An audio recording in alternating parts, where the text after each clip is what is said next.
In this video, you're going to learn about the ultimate guide to sports editing, taking a look into my editing process and building your skills as a sports editor.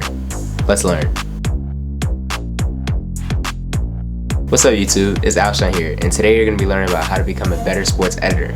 We're going to be going over footage selection, creating a narrative, using sound effects and transitions to add a wow factor, as well as color grading to up your content. Without further ado, let's get right into it. It all starts with your footage. You want to have footage that can show the viewer clearly what's happening and depict the vision that you want for your content. Try to stay away from footage that's shaky, obstructing the view of our subject, or in general just not fitting for our narrative. Instead, look for some stable clips that help push our narrative and really depict the vision that we're trying to go for in this piece of content. Remember, you can also have motion blur in your project.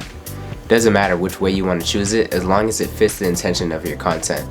You don't want to have a shaky or blurry photo or video going into this project that doesn't really fit what we're trying to push for. Now, your narrative is something that you really want to focus on whenever you're creating any piece of content. Creating your narrative really starts in the pre-production process. If you guys want me to do a video on my pre-production process, make sure to drop a camera emoji in the comments down below. Yet, you want to have a vision knowing what elements you'll be using.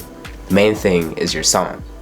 For example, we'll take a look at my 2024 reel. If you haven't watched that yet, make sure to check it out. Link will be in the bio. Now, for my reel, I use the song My Eyes by Travis Scott. And if you know that song, there's some slow bits, some hype bits, some fast-paced bits. I use the back end of that song that has the slow build-up, transitioning to a hype part, building to a climax.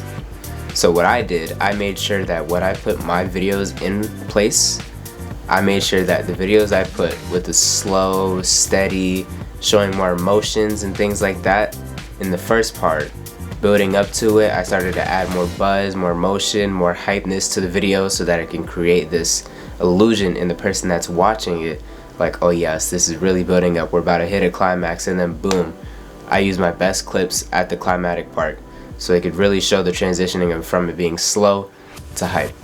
So finding that approach within whatever content that you're creating can help you make your video stand out. Pacing your video with well put together music can really make your content look best. Now, I like to add my transitions and effects after I have everything laid out in my timeline.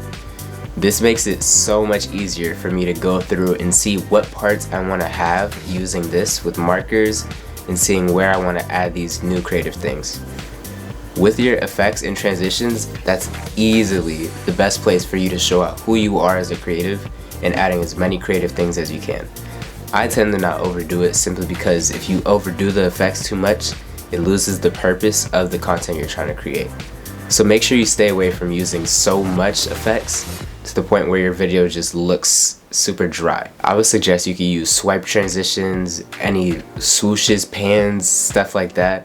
You also could go crazy in After Effects if you're really creative. Now, sound effects is one of the crucial parts when you're trying to create content because you can see the video, but you also have to hear it. So making sure that you use these 3 tips to get the sound effects done properly is the best way to go about it. I always like to have 3 layers when it comes to having a clip in my Premiere. 1, you want to have the action that's being done heard.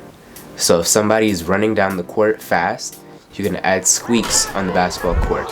If you hear them dribbling, add a dribbling sound. Try not to overdo it, but have the elements in there so that the person can hear it. 2nd, match the atmosphere.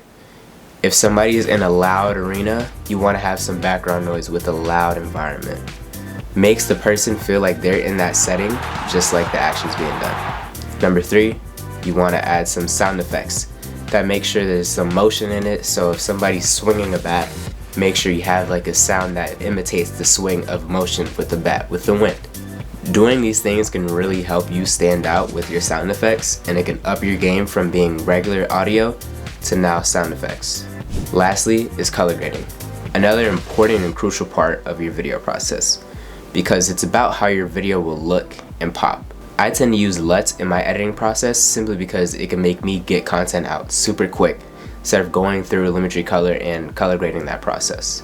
I would suggest trying to use Lumetri Color if you can. Me personally, I'm not that great at it, but I'm still working on my skills. So to recap, we got all of our footage and put it in our timeline that best fits our narrative with our sound. We used effects and transitions to help spice it up, and sound effects to give our video a real wow factor.